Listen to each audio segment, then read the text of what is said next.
primátor, vážené dámy páni, v prvom rade chcem poďakovať za možnosť vystúpiť na dnešnom mestskom zastupiteľstve vzhľadom na náročný program, ktorý som aj ja mala možnosť vypočuť. Moja rozpráva bude tak 10-minútová, trošku bude iná. Takže začnem s tým, že moje vystúpenie je orientované na rušenie oddelenia vo fakultnej nemocnici v Žiline.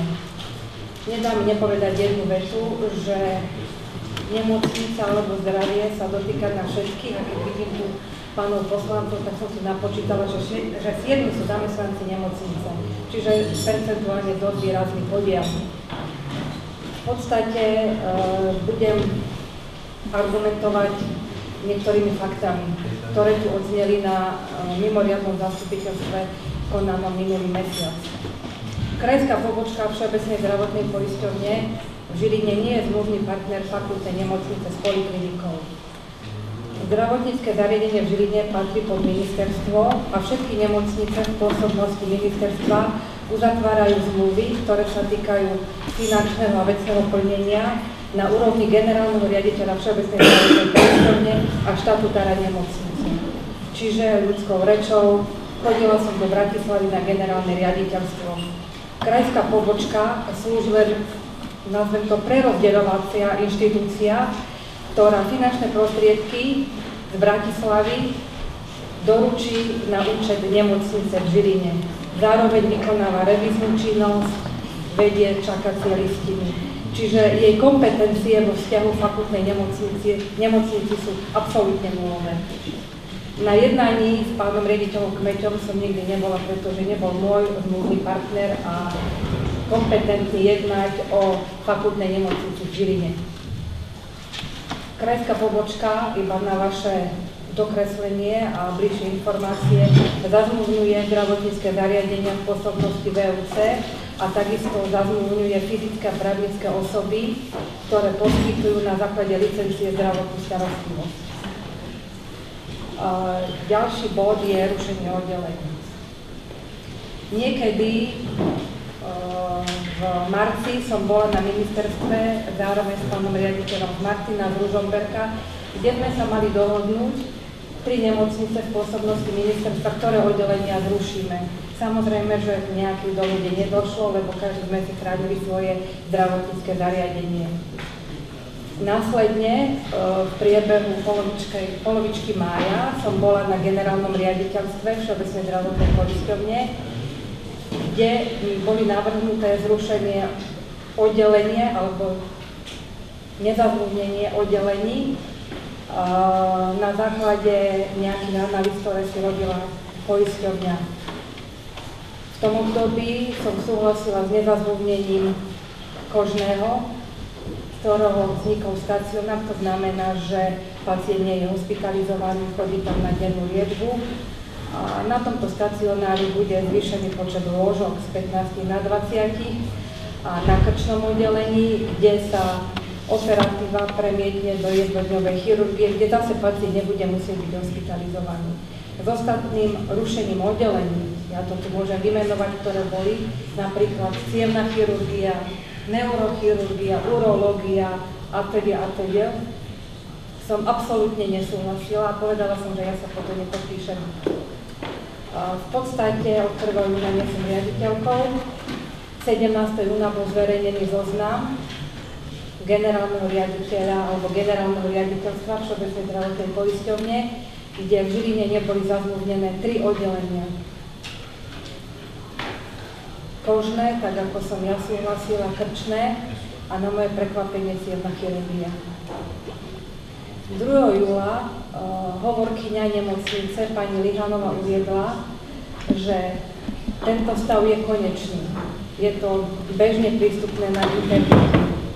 O to väčšie bolo moje prekvapenie, keď za niekoľko týždňov boli zrušené 2 oddelenia, čo z môjho pohľadu je absurdné. 310 000 obyvateľov Žilinského kraja je bez infektológie a plúcneho. V období, kedy je zvýšené cestovanie do zahraničia, v období, kedy sú bežne vo svete epidémie, napríklad E. coli, H1N1 a iné. My sme zrušili, alebo bolo zrušené oddelenie, jedno aj druhé. Oddelenia, kde sú hospitalizovaní infekční pacienti.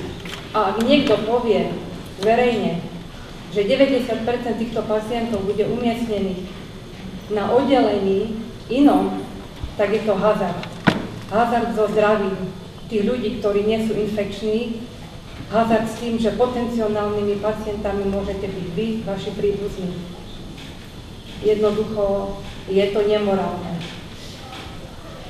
Nedávno, keď vidím pána doktora Lucovského, som si spomenula, prebehla médiami správa, že mám pocit v Nitre bol pacient vysokoinfekčný na neurológii.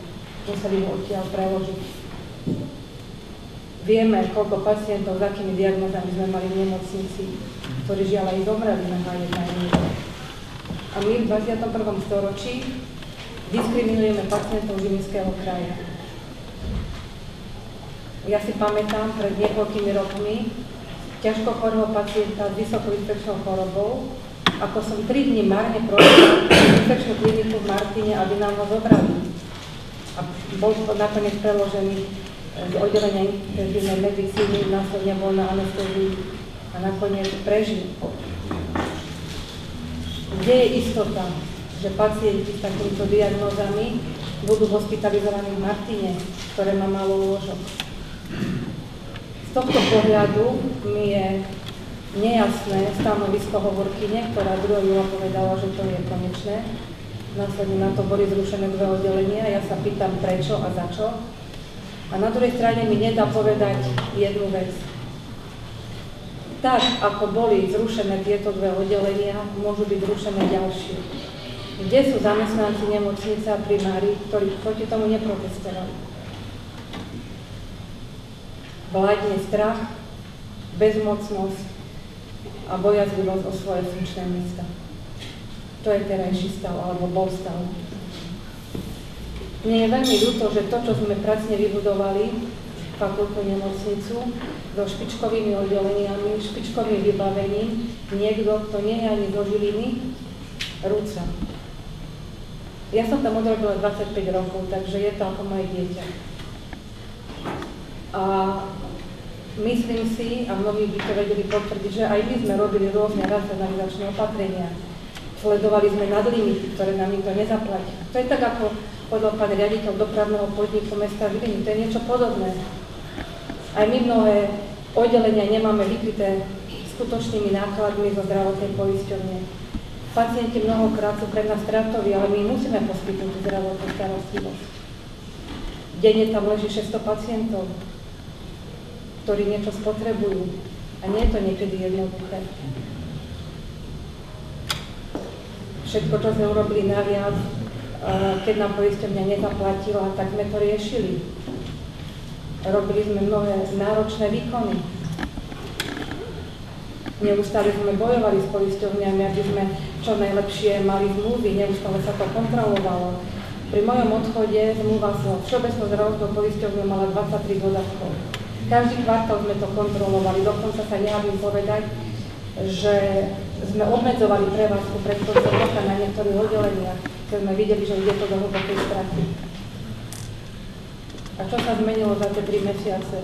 Zrušili sa oddelenia bez, hlavne tie 2, ktoré som menovala, bez argumentácie, bez analýz, bez dopadov do budúcnosti. V 21. storočí. A všetci sú ticho. A myslím si, že niektorí pani primári žijú naozaj v nejakom ružovom obláčiku alebo na ružovom obláčiku, ak si myslia, že sa ich to nebude dotýkať. Možno, že áno. Keď som si na internete našla, kde boli zrušené infekčné oddelenia, tak to boli nemocnice Humenné, Skalica, Michalovce. A ja sa pýtam verejne, je fakultná nemocnica v Žiline na úrovni Humenného alebo Skalice? Myslím si, že nie.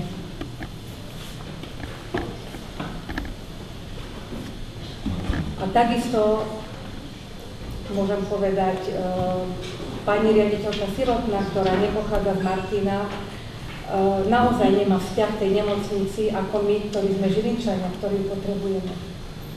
Naozaj nie. Pretože ona v tej nemocnici nebude asi nikdy hospitalizovaná, čo jej samozrejme neželám. ale budeme tam my a naši príbuzní. A ako ju my necháme a dobudujeme, taká bude. Na záver ešte jedna taká moja predstava. Za 2 roky bude mať nemocnica 100 rokov. Vznikla ako Uhorská očná nemocnica. Jediná v tom období.